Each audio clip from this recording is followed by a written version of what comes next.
TIFU by exposing my cheating husband's affair to his entire family at his mother's memorial service.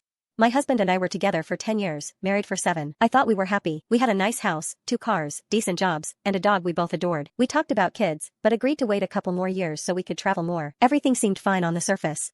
I never suspected a thing. We had disagreements, sure, like any couple. We argued about finances sometimes and whose turn it was to walk the dog, but nothing ever felt serious enough to threaten our marriage. We always worked through our issues and moved on. I thought we communicated well and were open with each other. That's why the discovery hit me so hard.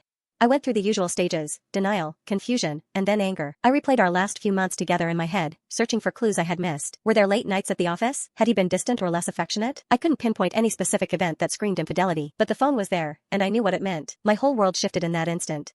Then I found the burner phone. It was hidden in a box of old college textbooks in the attic. I hadn't been up there in ages, but I was looking for Christmas decorations. I opened the box, saw the phone, and my stomach dropped. I knew instantly. The phone was password protected, but I am good with technology. I managed to bypass the security. What I found inside made me physically ill. Months and months of messages and pictures with another woman. They talked about everything: vacations they wanted to take, a future they wanted to build together. They even had pet names for each other. She saved in his phone as emergency contact. I took screenshots of all the messages and pictures. I also forwarded them to my own email address as proof. I knew I would need it later. He always gaslights me when I confront him about things, and I wanted to make sure I had undeniable evidence this time. I closed out of his phone and put it back exactly where I found it. My hands were shaking. I went downstairs and tried to act normal. He was in the living room watching television. I sat down next to him on the couch. He put his arm around me. I flinched away. He asked me what was wrong, and I told him I had a headache. He said he would get me some medicine, but I told him not to bother. I just wanted to be left alone.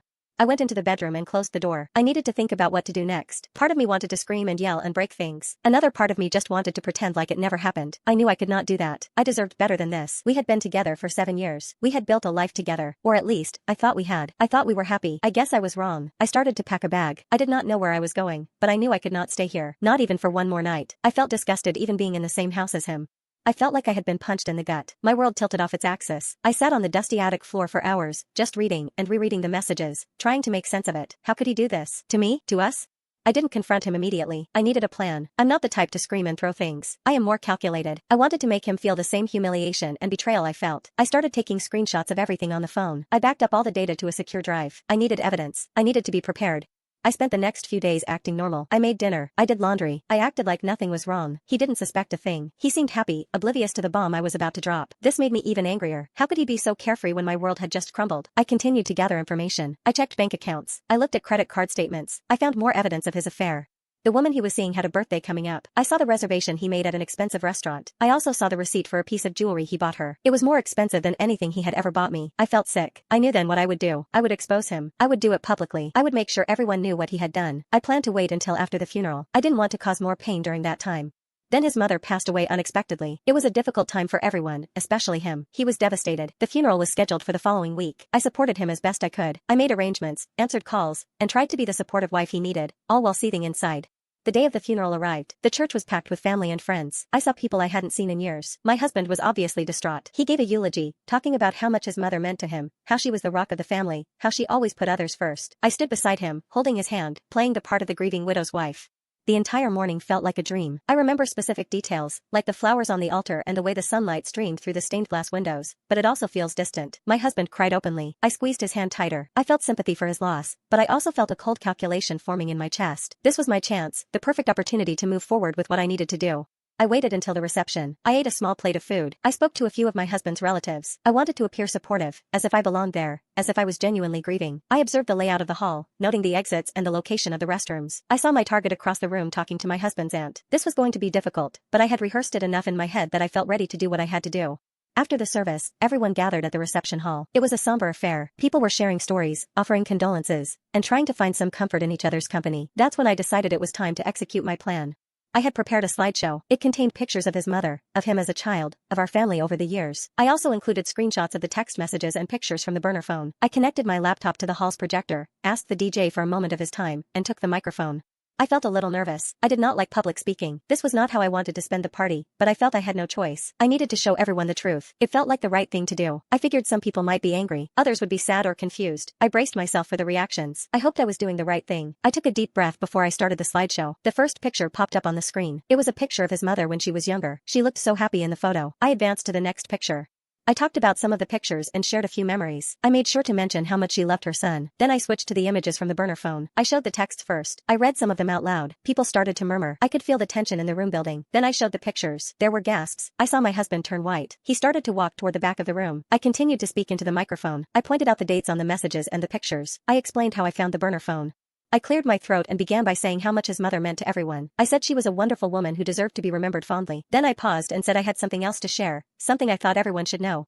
I pressed play on the slideshow. Pictures of his mother flashed on the screen, interspersed with images of him and me, smiling and happy. Then the text messages started appearing. One by one, I displayed the evidence of his affair. The graphic pictures, the pet names, the promises of a future with another woman, it was all there for everyone to see.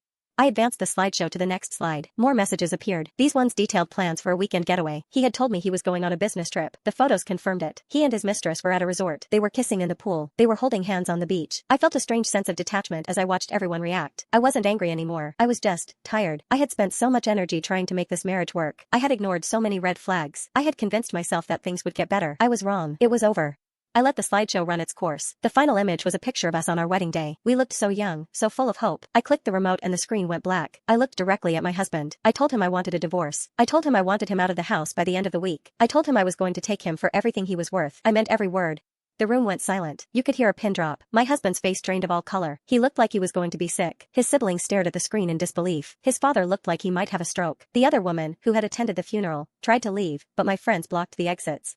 I watched his life crumble before his very eyes. The shock, the horror, the betrayal, it was all there. It was exactly what I wanted.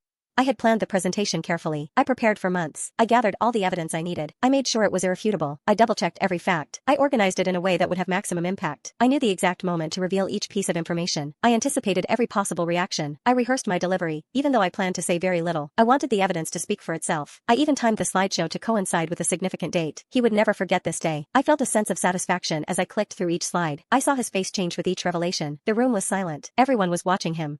The air felt thick as I finished my presentation. I had done what I set out to do. There was nothing left for me to say. The truth was out. His world was shattered. My work was done. I didn't need to witness the aftermath. I didn't want to see the tears or hear the excuses. I just wanted to be gone. I wanted to be away from the wreckage. I felt a strange mix of emotions. I felt vindicated, but also empty. I walked towards the exit. I didn't look back.